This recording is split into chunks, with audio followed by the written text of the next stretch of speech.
एकविरा आईच्या मंदिराबद्दल एक खास गोष्ट सांगायची म्हणजे हे मंदिर 5 पांडवांनी एका रात्रीत बांधलं। तर अशी कथा सांगितली जाते की एकविरा देवी ही पूर्वी आग्रावला तिच्या बहिणींसोबत राहायची।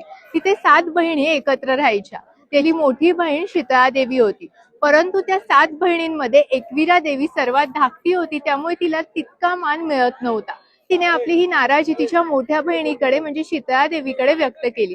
तेव्हा शीतळा देवीने तिला सांगितलं की तू इकडलं आग्रा हे गाव सोडून इकडे जा। तेव्हा देवी चालत चालत कारल्याला आली। कारल्याला आली असताना पांडव सुद्धा वनवासात कारल्यामध्ये आले होते। तेव्हा देवी पांडवांसमोर प्रकट झाली आणि तिने तिचं मंदिर बांधण्याची आज्ञा पांडवांना दिली।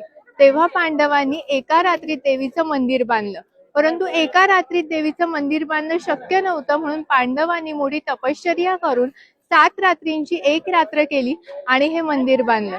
तर अशी देवीची आख्यायिका सांगितली जाते।